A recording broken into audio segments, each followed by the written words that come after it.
Classique. 7h30, 9h, la matinale de Radio Classique avec Guillaume Durand.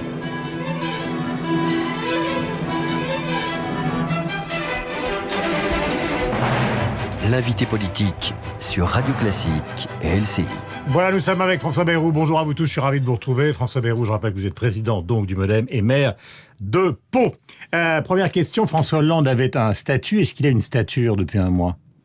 Bon, en tout cas, il a montré dans les événements qu'il avait fait face avec la dimension nécessaire aux impératifs tragiques du moment. Et donc ça, c'est indiscutablement un acquis. Mais c'est un acquis pour lui ou c'est un acquis pour le climat politique général dans le pays ? Je pense les deux. Alors, je suis minoritaire quand je dis ça. Tous les observateurs, vous venez d'entendre Guillaume Tabar, disent bon, c'était un moment, c'était médiatique et pas politique. Je pense, pour ma part, que beaucoup de Français ont eu le sentiment, dans cette période, qu'ils avaient quelque chose à défendre, que nous n'étions pas un peuple comme les autres, ou un peuple qui se résume simplement à une collection de personnes et de communautés qui vivent ensemble. On a mesuré, dans ces moments, encore une fois tragiques, que la France, c'était quelque chose. Vous voyez que c'est pas simplement une courbe du chômage, des problèmes économiques. Ça n'est pas seulement économique. C'est aussi Malraux, Camus, une sorte de... Et plus simplement, l'idée que nous défendons ici des droits, une liberté, quelque chose qui nous rend d'une certaine manière rebelles à l'égard de tous ceux qui voudraient nous soumettre. Grande question concernant le chômage. Tout le monde a remarqué lors de cette conférence de presse qu'effectivement, il a beaucoup parlé de politique étrangère. Il va à Minsk cet après-midi. Guillaume Tabar disait tout à l'heure qu'il ferait des annonces concernant la dissuasion nucléaire. Mais enfin, la situation économique est tragique. Et je voudrais prendre un seul exemple qui est celui qui vous concerne un peu, puisque c'est l'histoire du boulanger près de Dax, là, Saint-Paul-les-Dax. Ce monsieur a une vingtaine de personnes, meilleur ouvrier de France. Il travaille 7 jours sur 7 et il se fait condamné par l'inspection du travail qui lui ordonne de fermer. Est-ce qu'on c'est pas l'exemple typique du délire français, ça ? Ben oui, on est dans quelque chose qui est inacceptable. Au fond, qu'est-ce que les Français veulent ? Ils veulent que, bien sûr, le dimanche ne soit pas un jour comme les autres, et ils ont raison. Et en même temps, il faut laisser travailler. Oui, j'ai toujours été sur cette ligne. Et deuxièmement, ils veulent qu'on laisse travailler ceux qui ont envie de travailler. Alors, davantage les petits que les très gros. Vous voyez ce que je veux dire ? C'est pas l'ouverture des grandes surfaces le dimanche que les gens attendent, et au contraire, je crois que beaucoup d'entre eux la redoutent. Mais ce qu'ils veulent et ce qu'ils aiment, c'est que un artisan, un commerçant... Mais les boulangers, ils travaillent toujours depuis des années le dimanche matin. La question là, c'est quelqu'un qui veut travailler 7 jours par semaine parce qu'il a 25 salariés, donc les salariés tournent, et tout d'un coup, c'est l'inspection du travail qui dit stop, on arrête, et il est condamné. Il y a très souvent des abus de cet ordre, et j'emploie le mot abus, c'est-à-dire que on a l'impression que la volonté de créer, la volonté de vivre, la volonté de faire naître des emplois nouveaux ou peut-être des richesses nouvelles, que cette volonté-là est mal vue en France et qu'elle est sanctionnée. Et qu'il y a une perpétuelle suspicion, vous savez, un doute inquisitorial souvent sur ceux qui travaillent. Il suffirait de laisser cela agir. Et vous le soutenez, pour que oui, je le soutiens. Il suffirait de laisser cela agir pour qu'une grande partie des potentialités françaises, de ce que la France peut faire, de ses moyens, de sa richesse intellectuelle, tout d'un coup recrée de l'emploi et de la richesse. Est-ce que François Hollande, dont vous venez de souligner la stature ces derniers temps, est une sorte de schizophrène qui ne voudrait pas voir la situation économique du pays ? Parce que à droite, tout le monde lui tire dessus en expliquant que finalement rien n'a changé.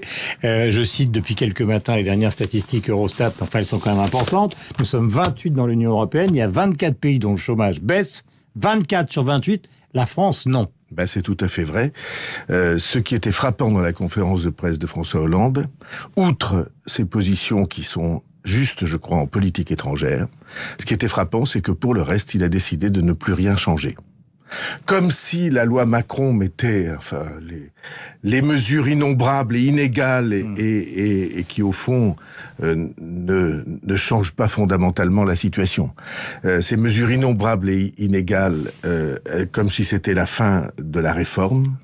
Et puis, d'un autre côté, donc, du point de vue... Est-ce que vous diriez ce matin que cette politique économique, depuis le début, est un échec? Du point de vue des institutions, je finis et puis je reviens à votre question. Donc, rien n'a changé. Plus rien changé en politique économique de substantiel. Et puis ensuite, du point de vue des institutions, de la manière dont nous vivons notre vie politique, qui Dieu sait est catastrophique, ne plus rien changer non plus. Parce que dire je ne changerai que si j'obtiens un consensus absolu, c'est une manière détournée de dire qu'on ne changera plus rien. Notamment sur le vote des étrangers, etc. Et puis d'autres sujets.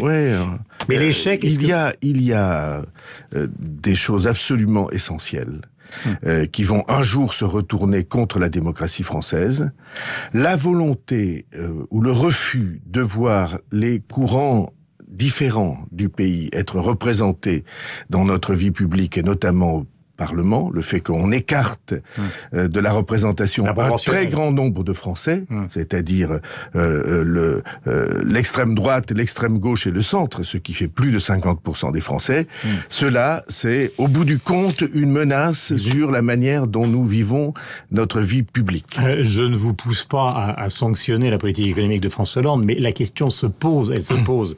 Pour les gens de la gauche, considèrent qu'il est responsable de la gauche, considèrent qu'il est responsable de la situation économique tragique en matière d'emploi du pays, et évidemment, pour l'essentiel des gens de droite, tous les leaders de droite qui considèrent aujourd'hui, et donc ce matin je vous pose la question, ce que vous n'avez pas entendu là-dessus, qui considèrent que cette politique est un échec complet. Je dirais pas ça. Je pense que les 15 dernières années de la politique française ont été une incapacité à rendre au pays sa nécessaire liberté et sa nécessaire simplicité. On est tous... Donc c'est pas Hollande, c'est Chirac, Sarkozy, Hollande. Oui. Ces 15 années, et c'est la raison pour laquelle j'ai si souvent marqué des positions différentes, où on a été incapable, non seulement incapable de changer, mais incapable de nommer les choses qu'il fallait changer.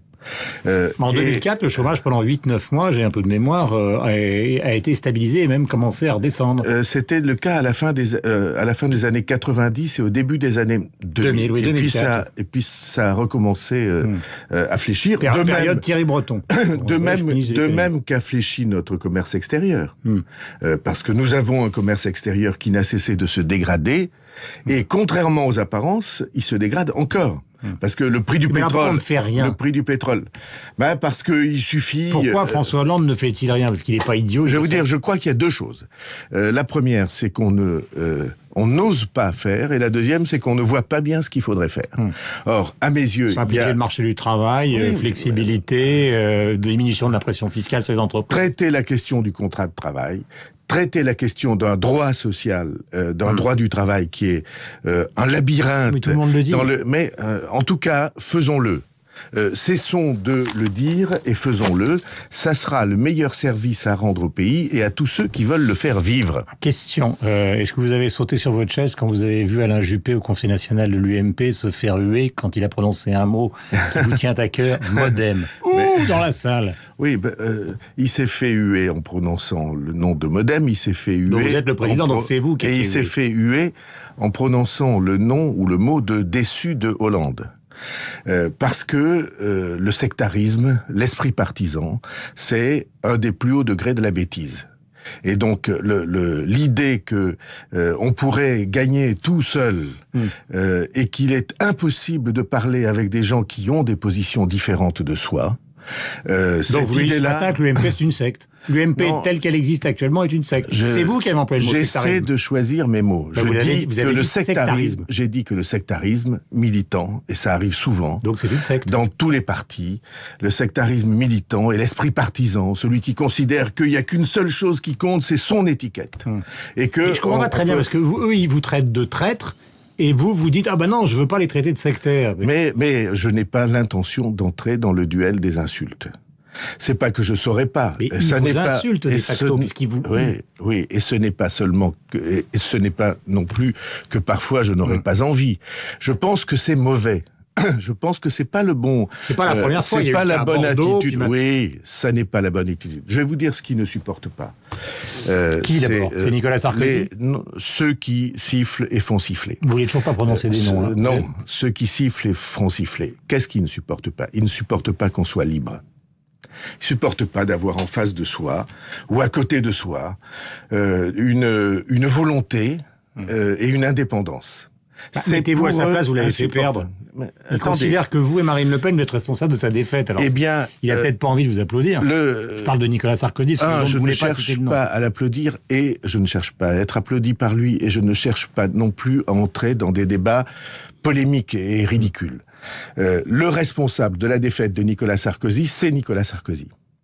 C'était le cas en 2012 et c'est le cas encore aujourd'hui. Les difficultés qui sont les siennes, elles viennent d'une certaine manière de prendre la politique. Et cette espèce de volonté d'opposer les gens et de les faire huer et de les faire siffler, c'est une partie de ce que les Français rejettent chez lui. Parce que on a besoin d'hommes d'État, pas d'hommes politiques. Vous voulez bien me laisser finir, Guillaume Durand. On a besoin d'hommes d'État et de femmes d'État. On a besoin de gens pour qui, au fond, avec un parcours politique qui leur donne une certaine expérience, ils considèrent que l'idée qui se fonde de l'intérêt général est plus importante que les intérêts particuliers, au nombre desquels il y a les intérêts partisans. Voilà. Et donc l'esprit de parti, c'est le contraire de l'amour du pays. L'amour du pays, le patriotisme, appelons-le comme on veut, ça nécessite de rassembler les gens, de rassembler ses concitoyens, de faire que tout d'un coup ils aient une idée de l'avenir qu'ils puissent partager et qu'on dise bon au fond vous Guillaume Durand vous avez voté Hollande et puis un autre a voté Sarkozy et un troisième a voté je ne sais qui Bayrou ou un autre mais ça n'est pas pour autant que nous sommes condamnés à jamais à ne pas travailler ensemble, ou à ne jamais travailler ensemble. Vous avez failli renverser votre café. Oui, parce que c'est le moment où vous avez voté Hollande, donc d'un coup le café est tombé. Dites-moi, c'est bien gentil votre histoire justement d'unité, mais vous venez de faire l'anti-portrait d'Alain Juppé, l'homme responsable, c'est toujours celui que vous soutenez. Ben oui, j'ai de l'estime pour Alain Juppé, je vois pas pourquoi je le dissimulerais. Non mais l'estime, c'est pas le soutien, c'est un soutien jusqu'au bout. Guillaume Durand. Ah mais il y a 45 secondes et il y a un dernier sujet qui est important. Si vous me laissez parler, les 45 secondes seront utilement... Je donne les deux sujets, pardonnez-moi, comme ça vous allez pouvoir enchaîner. Parce que vous parlez de cette union et de ce rassemblement. Mais enfin, Alain Juppé s'est prononcé clairement contre le Front National. Or, il y a 30% des Français qui votent pour lui. Donc vous nous parlez d'une union, mais pas une union moins 30. Alors... Juppé plus le Front National, et on en termine. Oui, je pense que le pays a besoin de personnalités qui l'entraînent et le rassemblent. Et les personnalités qui, au contraire, le déchirent, organisent les affrontements en leur sein, ne vont pas, pour moi, dans le bon sens. Premièrement. Deuxièmement, vous avez parfaitement raison de souligner que le fait que 30% des Français se trouvent en dehors du jeu est un drame pour le pays. Et c'est la raison pour laquelle je dis, il est indispensable. Moi qui ai toujours combattu leurs idées ou leurs obsessions, je ne sais pas ce qu'il faut dire, que ceux qui votent pour le Front National soient représentés dans les assemblées. Et c'est pourquoi un changement de la loi électorale pour obtenir une loi électorale enfin juste est une nécessité pour intégrer... Ça n'arriverait pas. Eh bien, si ça n'arrive pas, c'est la faute, c'est une responsabilité et une faute de la part de ceux qui devraient le faire arriver et qui s'y sont engagés. Vous permettez de vous rappeler que François Hollande s'y est engagé. Ça a été dans ses engagements de campagne électorale. Mais vous soutiendrez jusqu'au bout, Alain Juppé ? Mais je vous dis, Là, vous nous faites un peu attendez, D'abord, est-ce que vous croyez qu'il va aller jusqu'au bout ? C'est très simple. Oui, je pense qu'il va aller jusqu'au bout. Jusqu'au bout de la primaire ou jusqu'au bout de la candidature ? Il a choisi le mécanisme de la primaire. C'est pas le choix que j'aurais fait. Il le sait et vous le savez. Et cependant, je pense que c'est quelqu'un qui mérite qu'on le soutienne et avec qui il ne serait pas difficile pour le courant de pensée que je représente de s'entendre pour que la France change. Voilà exactement les choses. Merci François Bayrou. Je rappelle Merci que à vous vous. êtes président du MoDem et maire de Pau, la belle ville de Pau, donc dans le sud-ouest que nous aimons tous. On va retrouver Hélène sur l'antenne de LCI et tous ses camarades, et puis Sophie Paulini sur celle de Radio Classique. Bonne journée à vous.